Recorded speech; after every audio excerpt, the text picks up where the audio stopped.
The law said she had to open it. 7 years inactive, the account holder declared legally dead in 2019. She was a bank manager, not a detective, and this was a Tuesday afternoon in March with 3 other things waiting on her desk.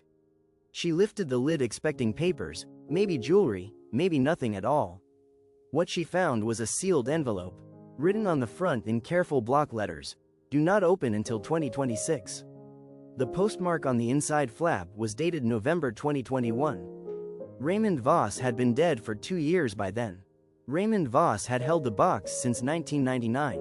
His account was standard, nothing unusual, no flags, no activity alerts. He had been a mid-level commercial property assessor in the city of Redfield, Wisconsin. He owned a modest house on Elm Creek Road, had no spouse on record, no children, no known next of kin. He stopped paying his account fees in 2017. The bank sent notices. None were returned, none were acknowledged. A welfare check in 2019 found the house empty and clean, dishes in the cabinet, clothes in the closet, a calendar on the wall still open to February. The court declared him legally dead 18 months later, after an investigation produced no body and no leads. The case was filed as a probable disappearance. The box sat unclaimed. Lauren Marsh had managed the Redfield branch for 6 years. She was methodical, the kind of person who read the full terms before signing anything and kept paper copies of digital records. She was not, by nature, someone who looked for trouble. When the legal order came through to inventory abandoned safe deposit boxes, she did it herself, working through them on a Tuesday after the branch closed. She had opened 11 boxes that afternoon. Most contained the expected things: passports, birth certificates, rolled coins, a few pieces of jewelry in velvet pouches. The Voss box was the last one. She set the envelope on her desk. She did not open it immediately. She sat with it for a moment, reading the outside once more. The handwriting was careful, not rushed, someone who had composed himself before writing. The postmark inside the flap said November 14, 2021. Raymond Voss, by every legal record available, had been dead since October 2019. She opened it. Inside were 3 things: a handwritten letter, a manila envelope sealed with tape and labeled financial records, "Do not destroy," and a smaller envelope marked photographs. She read the letter first. It was 11 pages, written in the same careful block print as the outside. Raymond Voss had been a precise man. The letter began with a date, September 3, 2021, and a statement: "I am writing this in the event that someone opens this box after I am gone. If I am still living, I ask that you reseal this box and walk away. If I am dead, please do what you believe is right." Then he told his story. In the spring of 2001, Raymond had been sent to assess a commercial property on the east side of Redfield. A warehouse site, pre-sale, the kind of job he had done dozens of times. He arrived early, parked in the lot, and walked the perimeter before the seller's representative arrived. Halfway around the building, he stopped. A man he had never seen was removing panels from the main electrical circuit board along the east wall. He had no equipment, no badge, no truck. He worked quickly and without hesitation, pulling documents from a folder and replacing them with others. Raymond stood still and watched. When the man glanced up, Raymond turned and walked back toward his car as if he had seen nothing. He had seen enough. The building had been flagged in county records for structural deficiency, cracked load-bearing walls along the north face, ground settlement on the east side that made the foundation unreliable. It was insured for $2.3 million. 3 weeks after Raymond's assessment, the building burned to the ground on a Thursday night. The fire marshal's report cited an electrical fault. A night shift security guard named Patrick Osei died at the scene. He was 29 years old. He had 2 daughters. The investigation ran for 4 months and closed without charges. The insurance company paid out within 6 weeks of the report. Patrick Osei's family received a settlement and a city proclamation. The empty lot was eventually cleared and sold for commercial development. There was a small ceremony when the project broke ground, and a city official spoke about the importance of revitalizing underused industrial corridors. The man Raymond had seen at the warehouse was Gerald Crane. At the time, Crane was a mid-ranking city planning official with a modest reputation and a talent for attending the right events. By 2021, when Raymond was writing the letter, Crane was a three-term city councilman with a plaque in the Redfield Public Library and his name on a new pedestrian bridge above Route 14. He gave an annual lecture at the community college on urban infrastructure. He had been photographed shaking hands with the governor. Raymond had not gone to the police in 2001. He had been afraid. Afraid in the specific way of someone who has seen something they were not meant to see, who understands that the person who did it is not someone for whom exposure carries no consequence. He watched the investigation go nowhere. He watched the insurance money move. He told himself it was over, that he had made his choice by staying silent, and that the cost of speaking now would be greater than anything the silence had already taken from him. He was wrong about that. Crane came to him in the spring of 2003. Raymond never knew how Crane had learned he was at the warehouse that morning. He had told no one. But Crane arrived at his office one afternoon, not at a precinct, not in a formal setting, just at Raymond's desk at the assessor's office, and sat down across from him and said, calmly, that he understood Raymond was a careful man. That careful man knew how to weigh the costs of speaking against the costs of silence.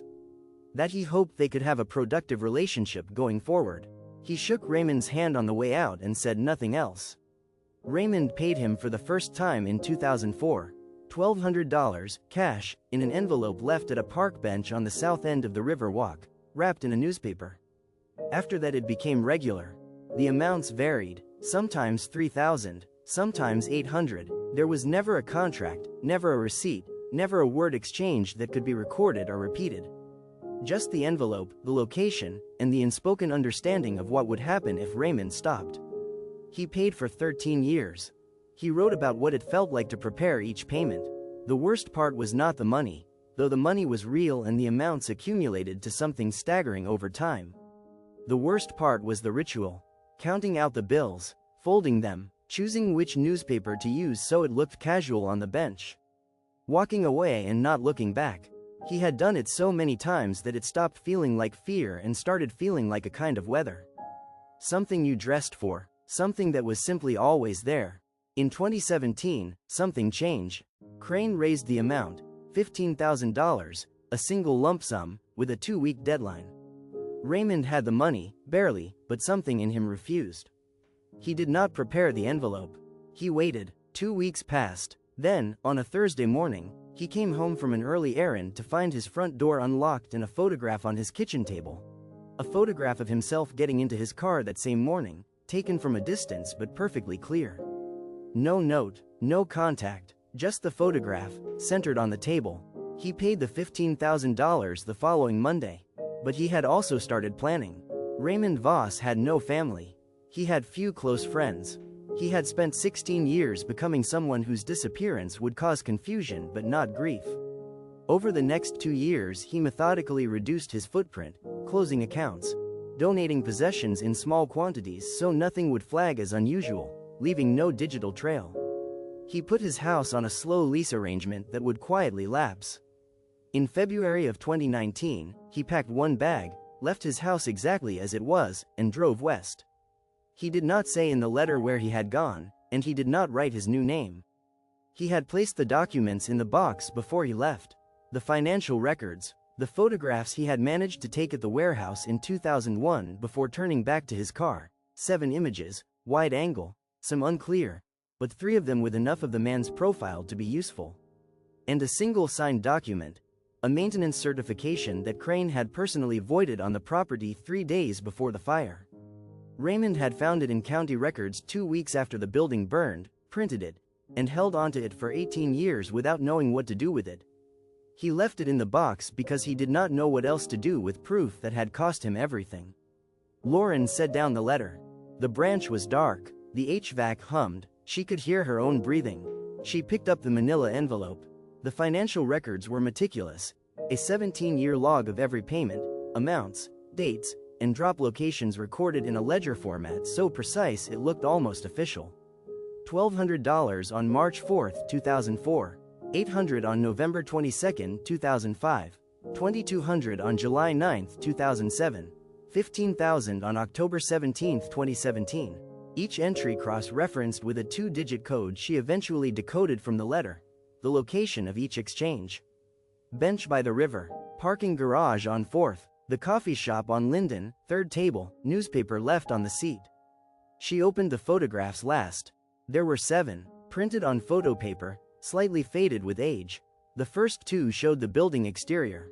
The third showed an open electrical panel, wires pulled back from their housing. The fourth and fifth showed a man in a gray jacket working at the panel with his back mostly turned. In the sixth and seventh, he had shifted enough to show a partial profile, a strong jaw, close-cropped gray hair, a posture that read as someone who was not nervous. She did not recognize the face. She wrote the name Gerald Crane on a notepad, crossed the room to her desk, and opened a browser. The headshot on the city council website showed a man in his mid-60s with close-cropped gray hair and a broad, composed face. She put the headshot beside the sixth photograph and looked at them for a long time. The jaw matched, the posture matched, the shape of the shoulder matched. She sat back in her chair and did not move. She thought about closing the box. She thought about it seriously. She was a bank manager in a mid-sized city in Wisconsin, with a mortgage and a 12-year career and no particular desire to become the kind of person who appears in news stories. She had not asked for any of this. Raymond Voss had addressed the letter to no one, had written someone, had written you, had written I ask that you do what you believe is right. He had left her the decision because he had no one else to leave it to. She thought about Gerald Crane's name on a bridge. She thought about his annual lecture at the community college. She thought about a security guard named Patrick Osei who had been 29 years old and had 2 daughters when he died in a fire in a building that should have been condemned before he was ever scheduled to work there. She put everything back in the box. She locked it. She drove home, made dinner, and slept badly. In the morning she called the branch attorney and asked a precise hypothetical. If a bank employee discovered potential evidence of a serious crime during a legally mandated inventory process, what were that employee's obligations? The attorney said it depended on the nature of the crime and the quality of the evidence. She said, assume it is serious. The attorney said, document everything, do not destroy anything, and consider contacting law enforcement.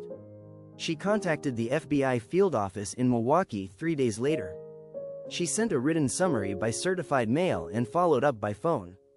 She was told the matter had been received and was under review. She heard nothing for 6 weeks. Then an agent called and asked if she could come in. The investigation into Gerald Crane took 14 months. Lauren was interviewed 4 times.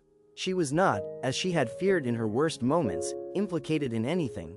The bank's handling of the box was procedurally sound, every step documented. She had done nothing wrong. She described it later as the most frightening sequence of months she had ever lived through. Crane resigned from the city council in the fall of 2027, citing health reasons, 3 days before a grand jury indictment was unsealed. The charges included fraud, extortion, and criminal negligence resulting in death. The insurance case from 2001 was formally reopened. The pedestrian bridge on Route 14 was eventually renamed. Raymond Voss was located in Spokane, Washington, living as Daniel Mercer. He came forward voluntarily once he learned the investigation was underway. He sat for 2 days of interviews and handed over additional documentation he had preserved under his assumed name for 7 years. The process of legally restoring his original identity took nearly 2 years. He was not charged with anything. He had disappeared of his own volition, paid his taxes under a different name, broken no law anyone could trace. He had survived by becoming invisible. He was asked in one of the interviews why he had not come forward sooner, even after he was safely gone, even from a distance. He said he had been afraid for so long that he no longer trusted his own judgment about when it was safe to stop.